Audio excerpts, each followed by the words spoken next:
Hi guys, welcome to Pakistani family reaction. तो कैसे हैं आप सब। मेरा नाम मेरा नाम वजाहत नजीम। है। तो यार चैनल पर नहीं हो तो चैनल को सब्सक्राइब कर लो ताकि आपको आने वाले अच्छी वीडियोस के नोटिफिकेशन टाइम से मिलते रहे। तो वीडियो का टाइटल बहुत ही ज्यादा कमाल का होने वाला है। वीडियो का टाइटल है made in India versus made in China gets his fly का वीडियो है। तो लिंक आप लोगों को मिल जाएगा डिस्क्रिप्शन में। आज हम देखेंगे मेड इन इंडिया और वर्सेस मेड इन चाइना में क्या डिफरेंस है। ऐसा देखते हैं बिल्कुल, ये तो देख के पता लगेगा। तो इसमें कोई शक नहीं कि इंडिया जो चीज़ बनाता है बहुत अच्छी बनाता है, जबरदस्त बनाता है। बिल्कुल चाइना की तरह नहीं है कि 2 नंबर चीज़ बना के अगलों को बोले 1 नंबर है और पैसे उनसे ज़्यादा ले ले। तो अभी ये वीडियो देखते हैं, काउंट करते हैं 3, 2, 1 एंड स्टार्ट। हेलो फ्रेंड्स, मैं हूं गौरव और 2017 में एक सर्वे के हिसाब से 83% इंडियंस सस्ते प्राइस के कारण इंडियन प्रोडक्ट्स के बजाय चाइनीज प्रोडक्ट्स को प्रेफर करते हैं। अच्छा, जिस वजह से आज इंडियन मार्केट में इंडियन प्रोडक्ट्स के बजाय चाइनीज प्रोडक्ट्स का मार्केट शेयर ज्यादा है। For example, Indian smartphone market में चाइनीज मोबाइल्स का शेयर 75% और वहीं इंडियन मोबाइल्स का सिर्फ और सिर्फ 0.2%। अंदाजा लगा लो। इंडियन टॉय मार्केट को भी चाइना ने डोमिनेट कर रखा है, जहां उसका शेयर पूरा 80% है और इंडिया हर साल सिर्फ 1000 टॉयज ही बना पाता है। लेकिन क्या इसका ये मतलब है कि चाइनीज प्रोडक्ट्स बेहतर होते हैं? वेल, अगर हम आंकड़ों को देखें तो 2017 में चाइना के कंज्यूमर राइट्स डिपार्टमेंट को पूरे 8 करोड़ 99 लाख कंज्यूमर कंप्लेंट्स आए। और ऐसे में फिर क्यों लोग मेक इन इंडिया जैसे वंडरफुल इनिशिएटिव को बढ़ावा नहीं देते, बल्कि उसे देते हैं जिसने तो इस कैंपेन को भी कॉपी करके make in China campaign copy करने तो एक नंबर है। और अगर हम कंपेयर करें तो क्या बेहतर है, made in China versus made in India? Well, let's find out. अब भाई लोग, अगर हम कौन बेहतर है ये देखने जाए तो सबसे पहले तो हमें दोनों की क्वालिटी और उन प्रोडक्ट्स पे मिलने वाली वारंटी को चेक करना होगा। 2017 में करीबन 50,000 इंडियंस का सर्वे किया, जिसमें उनसे पूछा गया था कि उन्हें कौन से प्रोडक्ट्स की क्वालिटी बेहतर लगती है, इंडियन या चाइनीज। उस वक्त करीबन 52% लोगों ने इंडियन कहा, 21% ने चाइनीज और 17% ने कहा कि दोनों की क्वालिटी सेम है। लेकिन दोनों की क्वालिटी सेम नहीं होती, क्योंकि जहां इंडिया स्मॉल स्केल पे क्वालिटी प्रोडक्ट मैन्युफैक्चर करता है, वहीं चाइना लार्ज स्केल पे ज्यादा करता है ना, सस्ती में विश्वास उन्हीं पैसों। और इसीलिए तो इंडिया में चाइनीज प्रोडक्ट्स के बारे में बात करते वक्त हमेशा यही कहा जाता है कि ये प्रोडक्ट चला तो चांद तक वरना रात तक। और ये रात तक चलने वाले प्रोडक्ट्स कभी भी किसी वारंटी या गारंटी के साथ नहीं बिकते, क्योंकि चाइनीज प्रोडक्ट्स पे वारंटी चाइना के अंदर मिलती है, इंटरनेशनली। वैसे इंडियन प्रोडक्ट्स का भी सेम सीन है बॉस। इंडियन प्रोडक्ट्स पे इंडिया में वारंटी मिलती है पर इंटरनेशनली नहीं, क्योंकि किसी भी प्रोडक्ट की वारंटी वहाँ की सरकार नहीं बल्कि ब्रांड्स खुद अपने हिसाब से रखते हैं। अब ब्रांड्स चाहे तो वो इंटरनेशनल वारंटी दे सकते हैं, जैसे कि OnePlus 9 ने अपने सिटीजन्स और यूरोप में 2 साल की वारंटी दी है, लेकिन वहीं दूसरी तरफ यूएसए और इंडिया को सिर्फ 1 साल की वारंटी दी है। उसी जगह आईफोन्स सिर्फ इंडिया और चाइना में ही नहीं बल्कि पूरी दुनिया में वारंटी प्रोवाइड करता है। ये हुई क्वालिटी और वारंटी की बात। अब चलते हैं प्राइस पर। चाइनीज प्रोडक्ट्स इंडियन प्रोडक्ट से कंपैरेटिवली सस्ते होते हैं और उसके पीछे कई सारे रीजंस हैं। पहला रीजन है रॉ मटेरियल्स की अवेलेबिलिटी। चाइना रॉ मटेरियल्स के मामले में काफी आत्मनिर्भर है, वहीं इंडिया अपने ज्यादातर रॉ मटेरियल्स चाइना से ही इंपोर्ट करवाता है। एग्जांपल के लिए 2020 में ही हम चाइना से इंपोर्ट करने के लिए फर्स्ट पोजीशन पे थे, यानी हमने उससे पूरे 43 लाख करोड़ रुपीस का सामान इंपोर्ट किया था। दूसरा रीजन है इंफ्रास्ट्रक्चर। वर्ल्ड इंफ्रास्ट्रक्चर रैंक में चाइना 20th पोजीशन पे आता है और इंडिया 52nd पोजीशन पे। वैसे तो 2018 में इंडिया के रोड नेटवर्क्स को वर्ल्ड्स लार्जेस्ट नेटवर्क बोला गया था, लेकिन उसमें से 40% कच्चे रास्ते हैं और इन सारे रोड्स में से सिर्फ 3% रोड्स नेशनल हाईवेज है, वहीं चाइना में 40% रोड्स नेशनल हाईवेज है। प्लस अभी तो इंडिया बहुत आगे निकल गया है। ट्रांसपोर्ट सिस्टम महंगा और स्लो है, जिसके मुताबिक ये पता चलता है कि किस देश में बिजनेस करना ज्यादा आसान और कहाँ ज्यादा मुश्किल है। उसमें इंडिया आज 63rd पोजीशन पे है और चाइना 30th। लेकिन अगर इंडिया का आज का रैंक उसके पिछले रैंक से कम है, तो हमें ये पता चलता है कि इस मामले में आज इंडिया कितनी तेजी से ग्रो कर रहा है, क्योंकि जहां पर 2015 में इंडिया का रैंक 142nd था, वहीं आज एज यू नो 63rd है। लेकिन इंडिया को और तेजी से ग्रो करने से रोकती है चाइना की डंपिंग स्ट्रैटेजी। जो कि चाइनीज प्रोडक्ट्स की प्राइस कम होने के पीछे का तीसरा और सबसे मेन रीजन है। अब जैसे कि मैंने आपको बताया था कि चाइना बहुत ही चिंदी दाम में मैस प्रोडक्शन करता है और वो इन्हीं मैस प्रोड्यूस प्रोडक्ट्स को दूसरे आजू बाजू के देशों के मार्केट में डंप कर देता है, और जो कि इन चाइनीज प्रोडक्ट्स उन देशों के लोकल मार्केट से सस्ते होते हैं तो चाइनीज प्रोडक्ट्स की डिमांड ज्यादा हो जाती है। सही कहा, बिल्कुल। और वहां के लोकल ब्रांड्स ठप पड़ जाते हैं। अब इसके खिलाफ बहुत सारी इंटरनेशनल कंपनीज ने प्रोटेस्ट तो किया था, मगर वर्ल्ड ट्रेड ऑर्गेनाइजेशन का कहना था कि ऐसा करना इलीगल नहीं है। अब भाई लोग नेक्स्ट हम इन हाँ भाई, लोगों की मर्जी है, लेने लो नहीं लेना ना लो। मर्जी पे। डेटा के हिसाब से 2019 में चाइना ने रिसर्च और डेवलपमेंट पे पूरे 50,000 करोड़ खर्च किए और वहीं इंडिया ने सिर्फ 5,000 करोड़। पर उससे सिर्फ कुछ सालों पहले 2015 में Chinese e commerce platform Taobao का केस पूरी दुनिया के सामने आया था कि उस वेबसाइट पर बेचे जाने वाले सारे प्रोडक्ट्स में सिर्फ 37% ही असली थे, बाकी सभी फेक कॉपीज थे। और वहीं दुनिया भर में बनने वाले नकली प्रोडक्ट्स में से 80% से भी ज्यादा तो चाइना में ही बनते हैं, जिनकी वैल्यू कुछ 40,000 करोड़ है। इन फेक चाइनीज प्रोडक्ट्स में सबसे टॉप पे आते हैं इलेक्ट्रॉनिक गुड्स, इलेक्ट्रॉनिक चीजें बहुत, शूज और स्किन केयर प्रोडक्ट्स। मगर देखा जाए तो 2019 में इंडियन फेक प्रोडक्ट्स के कारण इंडिया को भी पूरे 1 लाख करोड़ रुपयों का नुकसान हुआ। अच्छा। और इंडिया में मोस्टली FMCG प्रोडक्ट्स जैसे कि फार्मा, ऑटोमोटिव और इलेक्ट्रॉनिक्स के नकली प्रोडक्ट्स बनते हैं। इन्हीं नकली ऑटोमोटिव यानी नकली ऑटो पार्ट्स के कारण इंडिया में 20% रोड एक्सीडेंट्स होते हैं। लेकिन अब तक चाइना की तरह नकली प्रोडक्ट्स की दुनिया में इंडिया उतना नहीं उतरा है। सवाल तो ये है कि चाइना ऐसे खुलेआम कॉपी प्रोडक्ट्स बनाता है तो उस पर कोई एक्शन क्यों नहीं ले रहा?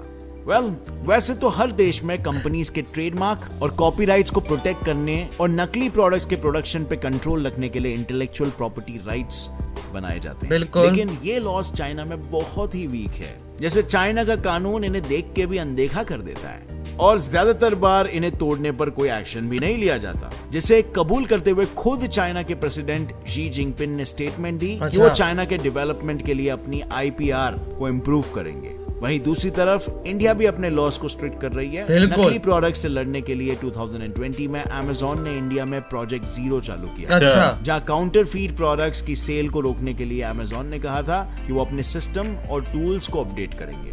लेकिन ये सब मास प्रोडक्शन और सस्ते दाम पे प्रोडक्ट्स को बेचने के पीछे चाइना का एक काला सच छुपा हुआ है, जो है वहां के लेबर्स की हालत। ग्लोबल कॉम्पिटिटिव इंडेक्स GCI एक ऐसा इंडेक्स है जहां एक कंट्री की इकोनॉमी और उसके सिटीजन्स कितने समृद्ध है उसको एग्जामिन किया जाता है। इस इंडेक्स में चाइना का रैंक है 16th और वहीं इंडिया का रैंक है 43rd। अब यहाँ पर सवाल ये आता है कि चाइना लेबर्स के मामले में सही में इंडिया से बेहतर है?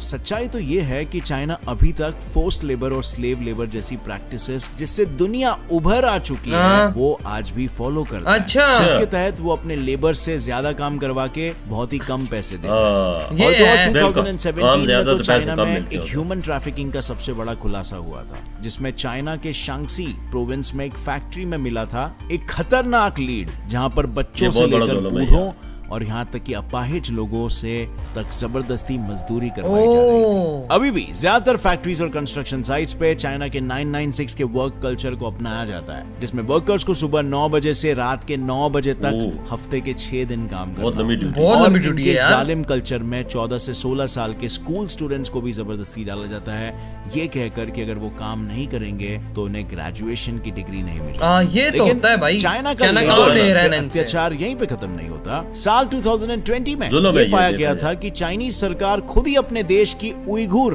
माइनॉरिटी के 80,000 लोगों को स्वेट शॉप्स में जबरदस्ती मजदूरी करवा रही है। और ये जो स्वेट शॉप्स होते हैं ना, वो दरअसल बहुत ही ओवरक्राउडेड वर्क प्लेसेस होते हैं, जहाँ ना ज्यादा खिड़कियां होती है, हाई टेम्परेचर्स होते हैं और बहुत ही कम बिजली होती है, ब्रेक्स नहीं मिलते और ना के बराबर वर्कर्स को ब्रेक दिया जाता है। और वहीं अगर हम इंडिया की बात करें तो इंडिया में भी बॉन्डेड लेबर प्रैक्टिसेस एग्जिस्ट करती थी, जहां कर्ज चुकाने के लिए कर्जदार से जबरदस्ती मजदूरी करवाई। बिल्कुल। पर 1976 के बॉन्डेड लेबर एबॉलिशन एक्ट के बाद इसे इलीगल करार कर दिया गया।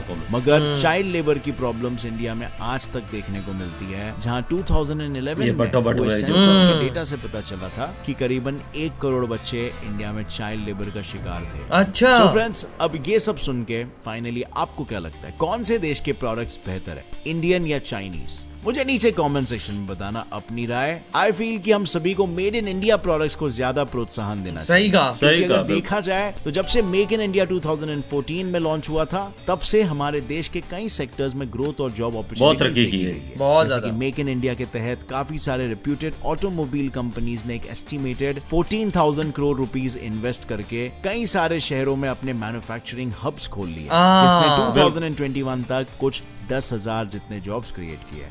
फिर केमिकल्स और पेट्रोकेमिकल्स में भी हमने 107% तक ग्रोथ हासिल की। अच्छा। और 2015 में लॉन्च हुए प्रधानमंत्री आवास योजना ग्रामीण हाउसेस के तहत 70 लाख घरों को बनाया गया है, जिसके कारण कंस्ट्रक्शन सेक्टर जॉब अपॉर्चुनिटीज देने वाला सेकंड सबसे बड़ा सेक्टर बन चुका है। अब ऐसा ही प्रोग्रेस और भी कई सेक्टर्स में हो रहा है और इसीलिए हमें मेड इन इंडिया प्रोडक्ट्स को चाइनीज प्रोडक्ट्स के बदले चूज करना चाहिए। सही कहा। Always choose Indian products over Chinese products.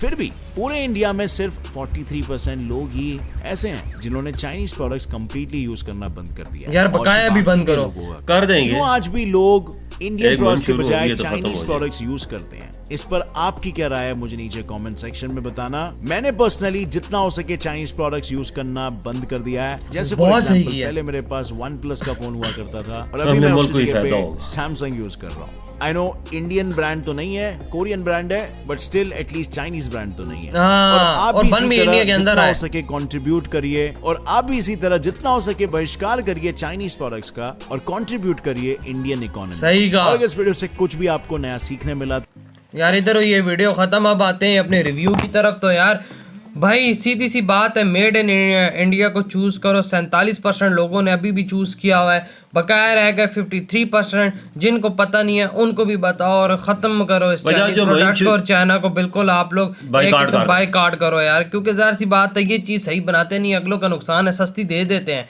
लेकिन वही बात है नुकसान अगले का हो जाता है। मार्केट में आप चीज़ खरीदने जाते हैं तो आपको चाइना की चीज़ बहुत सस्ती मिलती है। क्यों मिलती है? उसके मटीरियल नाकिस होता है, गंदे होते हैं, उनके घटिया मटीरियल होते हैं। चीज़ बनती है ना वो क्वालिटी पे कोई चीज़ ऐसी नहीं करते, कॉम्प्रोमाइज नहीं करते। वो थोड़ी सी महंगी होती है पर क्वालिटी वो फिर वही बात है कि अगली चीज की गारंटी देते कि भाई ये इसको इस चीज को 10 साल नहीं, तो चाइना की चीज अगर उसी से आप पूछोगे ना, बोलेगा भाई कोई गारंटी नहीं, चले तो सारी जिंदगी, ना चले तो एक दिन ना। बिल्कुल सही बात है। अभी इंडिया ने शुरू कर दिया ना मेड इन इंडिया, ये प्रोग्राम जो है ना अभी 43% लोगों ने अपना लिया है, 53% रह गया, ये भी हो जाएगा। बिल्कुल आप लोगों को बताओ कि भाई चाइना की चीजें बिल्कुल ना लें, क्योंकि जाहिर सी बात है वो आप लोगों की चीजें खरीद, आप लोगों से पैसा कमा के अपनी आर्मी पे वही पैसा लगाता है और वही आर्मी यहाँ पे जुल्म कर दी। नहीं मतलब कि बॉर्डर पे आई हुई होती है और कब्जे कर रही होती है आप लोगों के एरिया में, और वहाँ पे चिड़िया मार रही होते हैं एक किस्म के। सीधा सीधी बात है भाई, बिल्कुल भी आप लोग चाइनीज प्रोडक्ट्स ना लें। और आप लोगों में से किसने चाइनीज प्रोडक्ट्स मतलब लेना बंद कर दिया है वो आप प्लीज कॉमेंट सेक्शन में हमें बताइए। हमारे यहाँ तो पाकिस्तान में आपको पता है कि चाइना के अलावा कोई चीज हमारे यहाँ तो देखो सर सीधी सी बात है, बाइकाट नहीं इधर कर सकते, इनकी औकात है कि मेड इन इंडिया का, मेड इन पाकिस्तान करना। वही ना, हम लोग तो ये कभी चीज नहीं कर सकते। ये इंडिया वाले लोग कर सकते हैं क्योंकि उनमें हिम्मत है, आगे बढ़ने की जरूरत है। और इंडिया अपनी चीजें खुद भी बनाता है, हर एक चीज बनाता है, कोई प्रॉब्लम नहीं होगा। आईफोन हर किस्म के फोन खुद बना रहे हैं, मैन्युफैक्चरिंग कर रहे हैं हर किस्म की चीज। बिल्कुल, अभी आहिस्ता आहिस्ता टाइम आएगा, इंडिया मोबाइल फोन्स में भी अब आगे निकल रहा है आहिस्ता आहिस्ता, सेकंड मैन्युफैक्चरर बन चुका है। आहिस्ता आहिस्ता ये टाइम आएगा कि मेड इन इंडिया फोन्स भी इंडिया में चल पड़ेंगे, लेकिन उस सेक्टर में थोड़ी सी मेहनत चाहिए।